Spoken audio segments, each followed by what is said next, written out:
Hi, so today I want to try and keep this video as short as I can. Today I was listening to a video by JCK and Mark and Juicy and Lucy, who have different platforms on YouTube where they're sharing a lot of ideas recently that are quite fascinating to me, and I like to listen to different opinions and different ideas. Out of this abracadabra thing that they were talking about in episode 6, their most recent video, it went for about 3 hours, but there was one particular little section in it which stood out for me. Amongst everything else that they're talking about, this one little section really stood out, and it was that Juicy, that's his nickname, he basically mentioned the idea that his thought or his feeling was that when we speak, the accents that we speak with, they're kind of like programs, or they're kind of like scripts or things that we know. But he basically said that if you knew what you were doing, you could potentially just change the channel on someone and they would just change their accent. You know, you could just move everyone over from like one accent to another accent, or you could, he was talking about things like you could go to the extreme and move everyone within reality from within a universe you could move them to a whole different universe, potentially, like a whole different world, a whole different reality. And JCK at some point asked the question, like, does this all like tie in and relate to the Mandela effect and people who are experiencing that? And it was basically that sort of thing. And that's one, possible explanation for the Mandela effect, is that people are coming from all different realities, and then they're kind of getting pulled from one place to kind of like a different universe that's almost the same, like they're getting chopped and changed between realities almost. But the thing that really stuck out for me was this idea of being able to, if you knew what you were doing, to be able to move people across from one accent to another accent was the example that he gave, but you could do other things as well. And Mark and JCK were a bit confused at first, like they didn't really understand sort of what he meant, but I like immediately knew what he was talking about, and it's because I had thought of something along similar lines before, not that exact idea, but I could relate what he said to something in computers and computer software, how computers work. And I've put together my own video already sometime last year that was Symlink theory, where I went and explained, my idea of Symlinks, how they work in computers and how they could potentially relate to reality and real life and that sort of thing. And so the reason what Juicy said stuck out to me is because he was the only other person in the whole world, out of all the videos and all the things I've heard and learned and read anywhere else, he's the only person ever that I've ever heard take this concept and express it from a metaphysical or energetic perspective, other than me perhaps. I wasn't saying the exact same thing as him, but basically I feel like they're two different things, but they're basically the same underlying concept, the same underlying thing. Okay, so now pointer theory is what I'm planning to call this video, pointer theory, and basically pointers in computers are I don't know how to explain this without getting too technical and without getting too confusing, but I'll try and keep it simple. In computers, you have you have like your hard disk, you have your storage area where you store all your stuff, but you also have memory, and memory is like it's more like a temporary storage thing. It's like memory is in the computer is where you have something that's going to last until you turn the computer off, and then the memory gets wiped and then you start again. In your memory in a computer, you can have data, like you can have a little bit of data in a spreadsheet that says, cell C6, the value of that cell is, 1119, for example. That's just my lucky number. And then with that memory, what you can do is you've got two options. If you want someone else to have the same memory, you can basically allow that other person. I'm talking in human terms. I'm personifying it here. But in the computer, you can have another bit of software or another cell within the spreadsheet or some other part of the computer. You can allow it to also have the same memory, so you can have a copy of that data. So normally when you copy things, you copy and paste, and most of the time when you copy and paste, what you're doing is you're duplicating that data. So what you're doing is you're basically like, imagine you were looking at the television in real life, and the weather reporters on TV. And then you go, okay, now I want to make a copy of this. So you get out your pencil and your pens and your paintbrush, and you get out your paper and you paint a picture of exactly what's on the television, and you try and make it perfect. And you spend like hours and hours painting it, getting it perfect. It looks, and you've got all the right equipment. You make it look exactly the same. Or you take a photo and it's like exactly the same as what's on the television. But you're making a copy, and that copy is your own unique copy. It's not the original. It looks like the original, but it's not the original.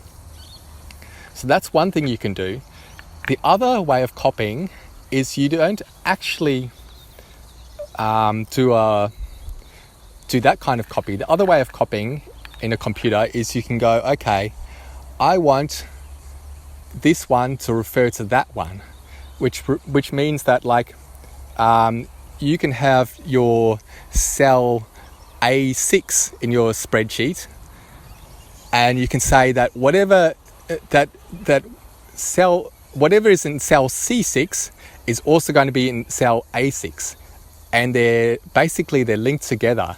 That's called a pointer. So a pointer is kind of like a way of copying, and you can say, and when you look at it, what you'll see is that both cell A6 and cell C6 will both now say 1119. So they both have the same data in them when you look at it. But under the surface, what's really happening within the computer is you don't have a copy of that memory. You haven't actually just gone and like literally typed in 1119 again. All you've done is you've created a pointer that says, if you want to look at cell A9, what you actually need to do is look at if you want to look at cell A6 rather, what you really need to do is look at cell C6, and that will give you the answer. And the computer does this behind the scenes automatically, and you don't see it happening.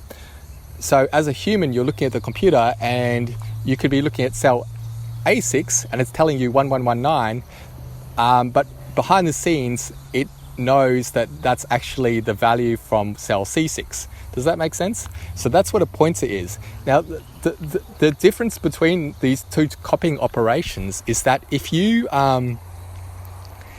then change cell C6 in your spreadsheet and you change it to 2021, for example, that's just a random number that jumps into my head. This year's 2021, and then if you then had a human look at cell A6, you just changed cell C6 to 2021. You look at A6 now, it will also say 2021. So you don't have to go and type 2021 into A6 as well. They're linked together, they're joined together. So you've created a copy, but it's not a real copy, it's a pointer. you're saying whatever's in there is also coming from there.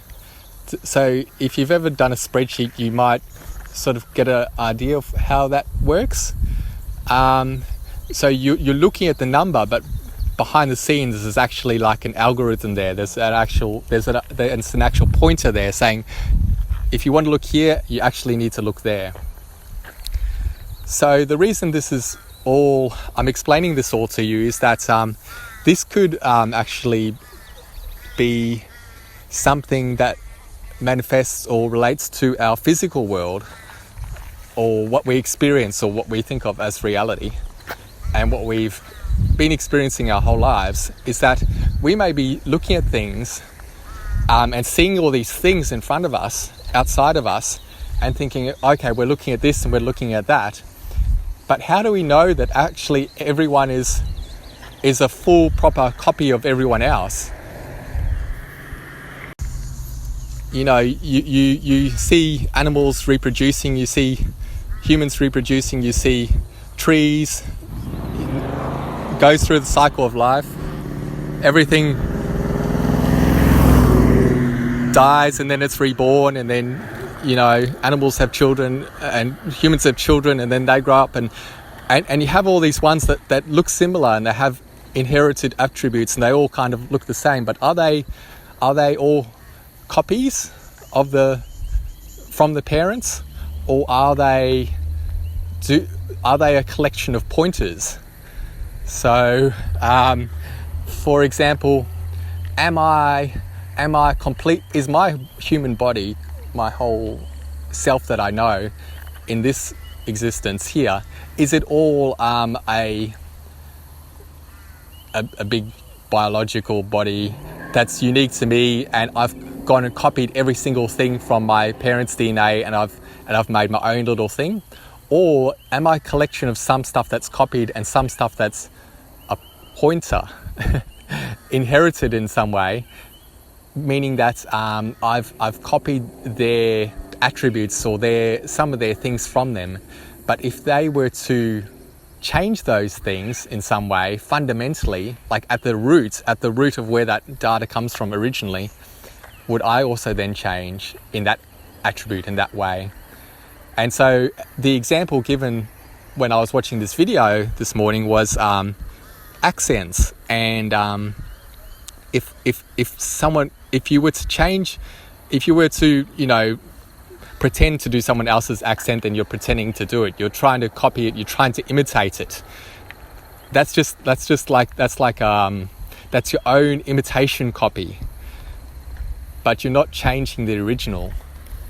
But if someone was to go back to the very source of where that accent came from, where that memory is stored in the universe, and they were to fundamentally change that accent, then potentially everyone with that accent would have those changes applied.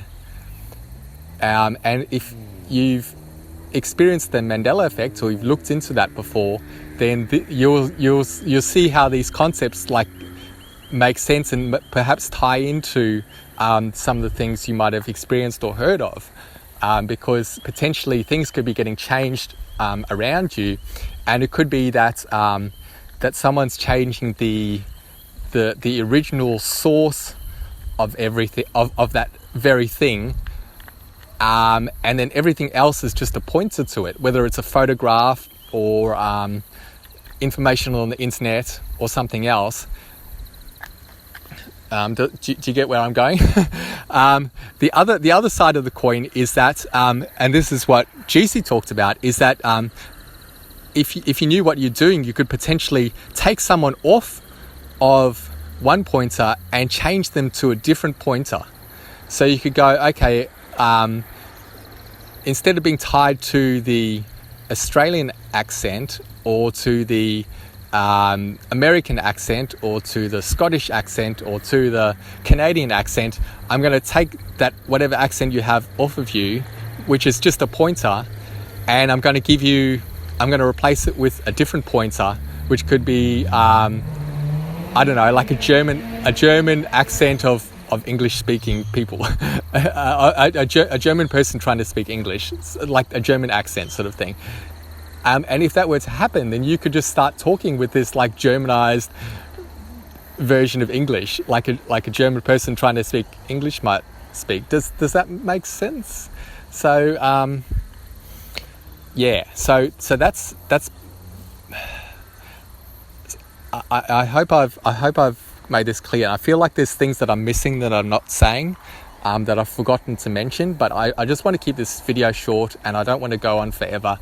But if you're interested in this topic, I really have found throughout my life that there's a lot of things in computers that emulate real life. Within programs and programming and how computers work, there's a lot of concepts, language, and things like that are extremely tied into how real life actually is.